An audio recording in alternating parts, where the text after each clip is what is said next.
Afternoon, sir. Good. Hey, the reason I stopped you today is because I saw this car was unmarked. Is this a registered unmarked vehicle for undercover work, or? Okay, you're not allowed to have patrol cars that are unmarked. Are you aware of that under Washington State RCW? I'd have to look it up, but Yeah, you really should do that. So there's no market, there's no indication on this car. Okay, what's your name? Canfield? Deputy Canfield. Okay, Deputy Canfield. Can I see some ID?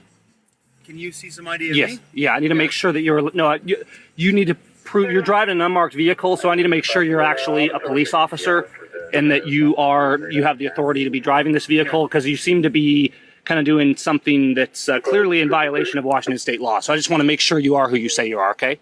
Okay. Well, Okay. Mr. Simon, I'm not gonna play the game with you. This isn't a game, it's called law. Okay. Yeah. So can I see some ID and maybe license, registration, proof of insurance, sir? No, I'm not gonna show you that. Yeah, this is my ID right here. That's not ID, sir. Yeah. Well, this If I is showed you a badge. badge, if you stopped me, would you take that as ID? Come on. Let's be reasonable. Anybody can have a patch, sir. Okay. What about? Is it a big deal for you to show me some ID just so I can make sure? I can show it to you. That'd be cool. That's all I want. I just like to make sure. Canfield GT51. Can I see? Yeah, you can see it. You're not gonna hold it in your hand though. Okay. Let me just get a close look at it there. It's fine. Does that match this? That looks legit to me. I appreciate it. I do. I really do. Driver's license? You got a driver's license too. I appreciate it. I do. I appreciate the cooperation. Are you stopping people in this vehicle? Yeah, I am. Okay. It's completely in violation of Washington state law, and you are culpable in that, the way the law is written. Okay, So you've admitted that you are in violation of Washington state law and that you are stopping people in this vehicle. So what I'm going to encourage you to do, I'm not gonna write you up today. What I am going to encourage you to do is take this car back. I know you're smiling, but we the citizens do have a right to hold you guys accountable. If I'm in open violation of the law, I mean, I could call a sheriff out here and demand that you be written up for this, because you are in open violation of Washington state RCWs. Okay? So I just want you to talk to the sheriff about it.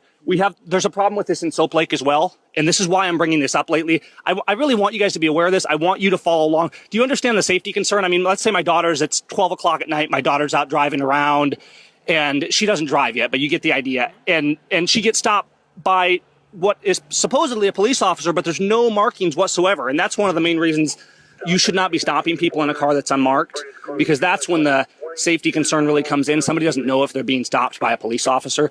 So understand that every time you stop somebody in this car, you are in violation of Washington state law, and you can't do that. So if we see you stopped in this car and have doing patrol stops in this car, we're going to have a problem because it's illegal. If you continue doing this, you could be arrested for that. I could be arrested for driving an unmarked car? For driving an illegal vehicle and refusing to comply? Okay. Are you saying that if somebody else was driving an illegal vehicle and wouldn't cooperate, that they wouldn't be arrested? How are you comparing? I mean, it's kind of apples to oranges. It's not apples and oranges. You're driving a vehicle on Washington state roads, on a Washington state highway, and it's in violation of the law, and you're accountable to the law just the same as me and anybody else is, you know? Okay. Yeah. No, it's publicly owned, any publicly owned vehicle, including county, police, and it opens up with directing at the officer specifically.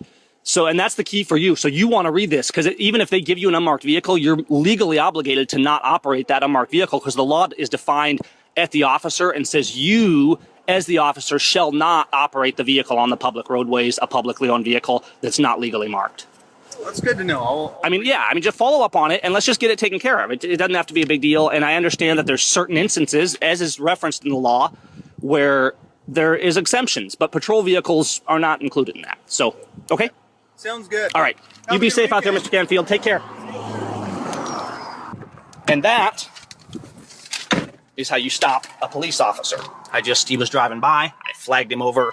Some people may say, well, this is petty. Leave the officers alone, Gavin. It's not petty to hold our police accountable. And this isn't just one issue. This isn't just about police or sheriff. It's not one thing. It's accountability. It's the lawlessness we see all across America, where government disdains the people and disdains the law and thinks that they're above the law. We can't allow that. We, the people, are the sentinels of our liberty. The Constitution is a law that we placed on government. We, the people, must hold them accountable to the law. These guys are obligated to respect law and liberty and to follow the rules that we, the people, placed upon them.